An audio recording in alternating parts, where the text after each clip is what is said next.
ഇപ്പോഴത്തെ കാലത്ത് ഹെൽത്തി ആയിട്ടൊക്കെ ചിന്തിക്കുന്നവരായിരിക്കുമല്ലേ എല്ലാവരും. ആവിയിൽ വേവിച്ച പലഹാരങ്ങൾക്കാണെങ്കിലോ ഫാൻസ് കൂടുതലുമാണ്.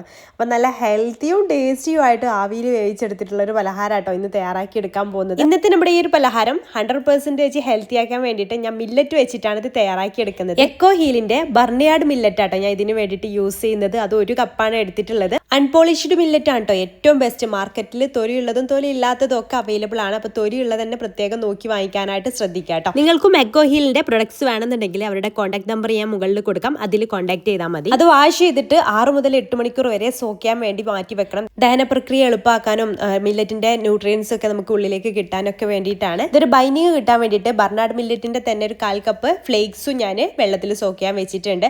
നമ്മളെപ്പോഴും അതിന്റെ കൂട്ടത്തിൽ എന്തെങ്കിലും ചേർക്കുന്നുണ്ടെങ്കിൽ സെയിം മില്ലറ്റിന്റെ തന്നെ എടുക്കുക. 2 മില്ലറ്റ് ഒരിക്കലും മിക്സ് ചെയ്തിട്ട് യൂസ് ചെയ്യരുത് കേട്ടോ. ഫില്ലിങ്സിന് വേണ്ടിയിട്ട് വെളിച്ചെണ്ണ ഒഴിച്ചിട്ട് അതിലേക്ക് വലിയ ജീരകം, സവാള, കറിവേപ്പില, ഇഞ്ചി വെളുത്തുള്ളി പേസ്റ്റ്, മസാലപ്പൊടികൾ, ചിക്കൻ വേവിച്ചെടുത്തിട്ടുള്ളത്, തേങ്ങ ചിരവിയതും കൂടി മിക്സ് ചെയ്തെടുത്താൽ നമ്മുടെ ഫില്ലിങ് റെഡി കേട്ടോ. ഇനി നമുക്ക് ഇതൊക്കെ വെള്ളം ഊറ്റി കളഞ്ഞതിന് ശേഷം മിക്സിയുടെ ജാറിലേക്ക് ഇട്ടിട്ട് 1 കപ്പ് വെള്ളം ചേർത്ത് നല്ല ഫൈനായിട്ട് അരച്ചെടുക്കുക. എന്നിട്ട് മിക്സി ഒന്ന് ചുഴറ്റിയെടുക്കാൻ വേണ്ടിയിട്ട് വീണ്ടും 1 കപ്പ് വെള്ളം കൂടെ ചേർത്തിട്ട് ആവശ്യത്തിന് ഉപ്പും ചേർത്തിട്ട് നന്നായിട്ട് മിക്സ് ചെയ്യുക. ചെറിയ തീയിലിട്ടിട്ട് ചട്ടിയിൽ നിന്ന് വിട്ടു പോരുന്ന ഒരു പരുവം വരെ നമുക്കിത് നന്നായിട്ട് വേവിച്ചെടുക്കുക. അതിനുശേഷം കുറച്ച് വെളിച്ചെണ്ണ കയ്യിലാക്കിയിട്ട് ഇതുപോലെ ബോൾസ് ആക്കി എടുക്കുക. ഞാൻ 9 ബോൾസ് ഉണ്ടാക്കി എടുത്തിട്ടുണ്ട്. എന്നിട്ട് വാട്ടിയെടുത്ത വാഴയിലയിൽ ഇത് പരത്തി കൊടുത്തിട്ട് ഫില്ലിങ്ങും വെച്ചിട്ട് നമുക്കൊരു 15 മിനിറ്റ് ആവി കയറ്റിയെടുക്കാം. ചിക്കൻ അട സെറ്റ്.